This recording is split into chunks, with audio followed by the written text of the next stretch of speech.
do when you spend £10 on a Dyson DC40 and then in the before video fix it? Sort of leaves you with a perfectly fine Dyson DC40. So I've refurbished it. I'll show you around really and try and fit enough time to make this a nice normal length video whilst discussing what is basically the common Dyson.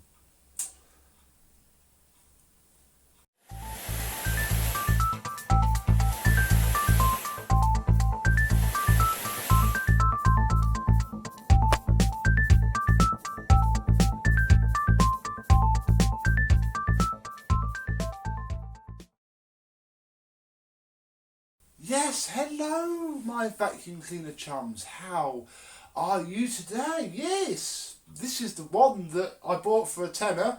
We put the internal hose back on and it worked absolutely fine. And yeah, I've done a before video, got to do an after. So yeah, these are becoming the cheap ones now. I mean, if you collect vacuums and refurbish Dysons, as I know many more people refurbish Dysons and collect vacuum cleaners, you know, DC04s and DC07s and to a little bit of extent DC14s are old. I don't see that many of them now. They're very cheap to buy.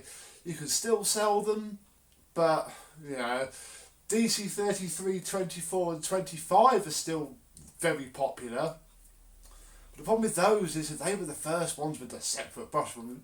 Not so much the DC33, but certainly 24 and the 25 has so many brand new parts that I've noticed that even they're quite thin on the ground now in normal working but unwanted condition. They've either got parts missing or need a motor, brush roll motor that's going to cost you 20 quid.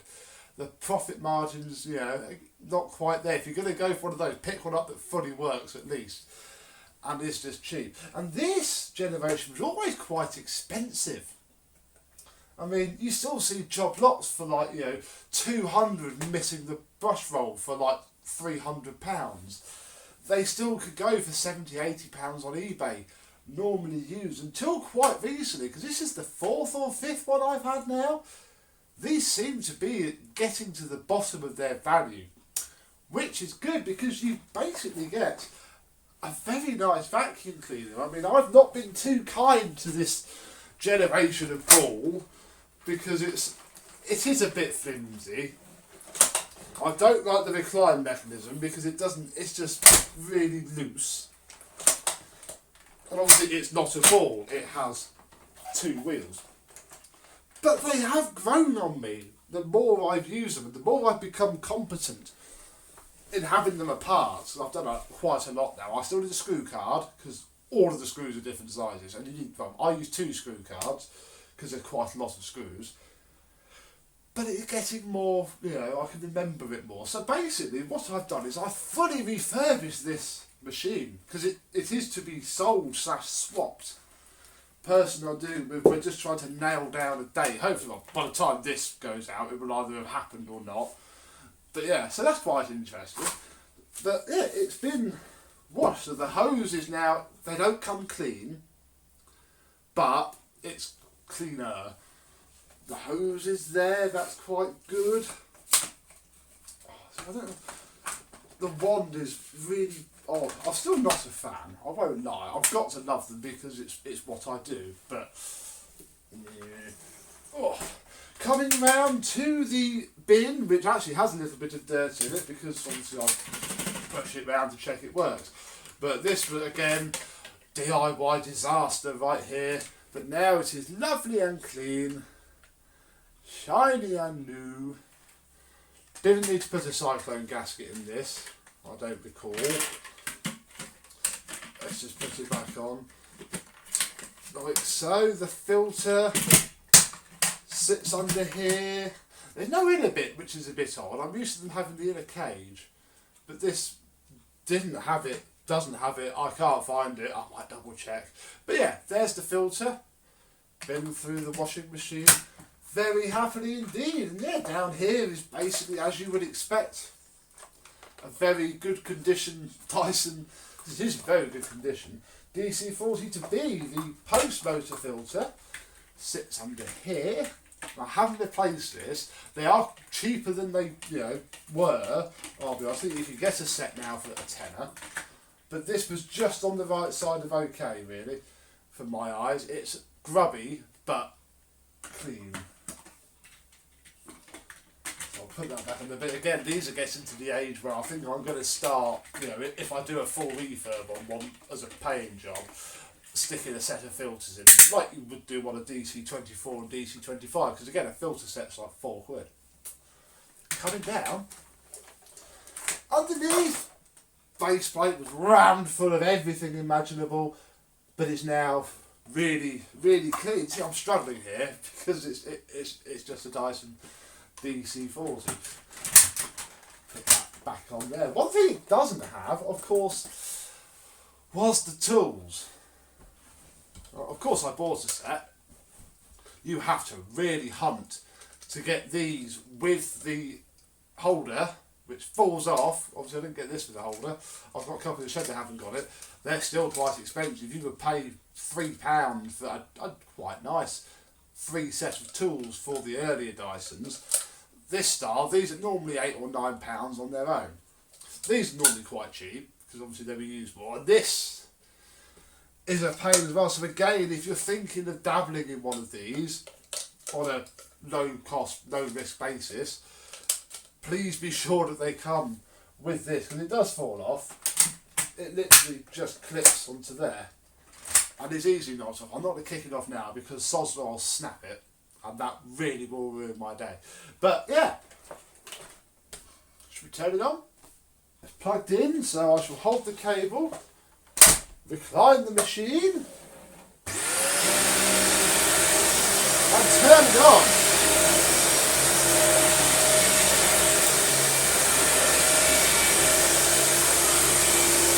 It's putting quite a lot of filth out the carpet.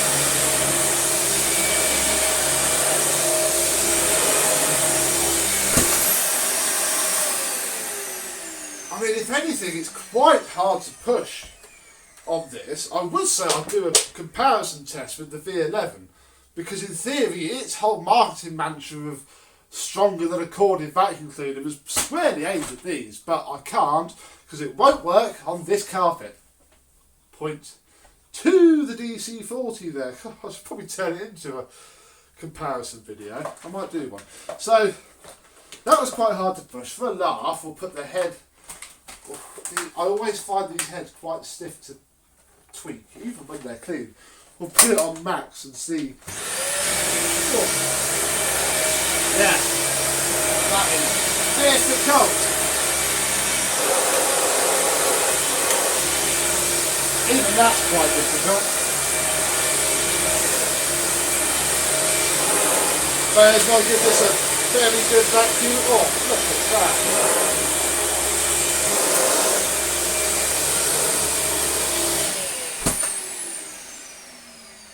I mean, it's only now I've used a couple of these that they are actually very good. They really do groom excellently. Oh. Well, that's got all the dirt out of that. Let me just put that to one side. Oh, the rug's a bit filthy now, though.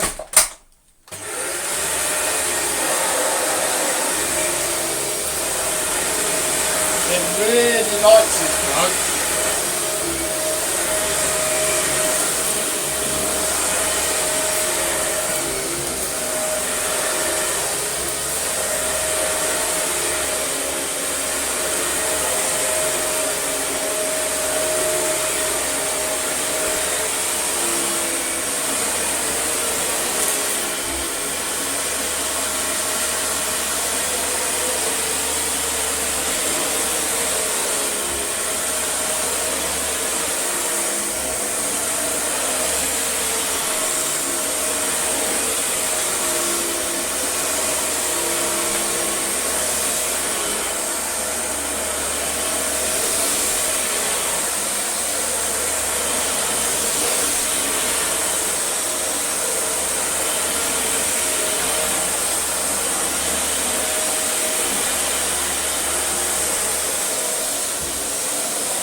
you just ruined the atmosphere, haven't you? You can't deny that that is not very, very good indeed.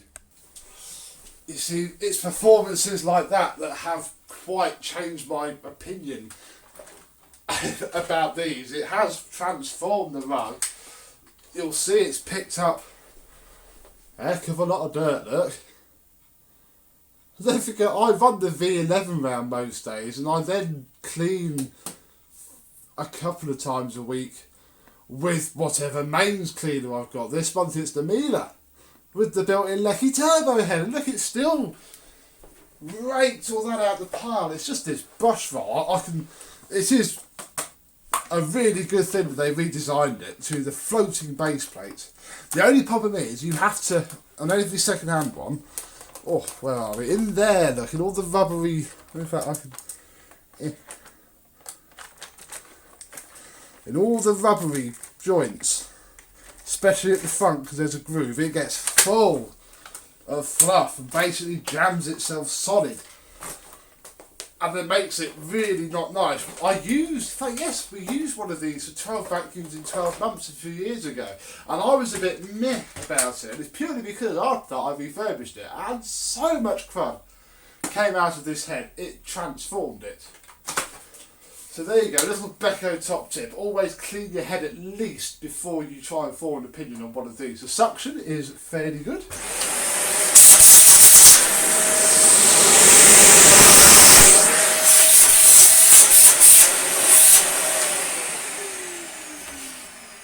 And that's really about all there is to say. I've got a fully working, complete, very good Dyson DC40 for £18. £10 for the machine, £8 for the tools, which are this side.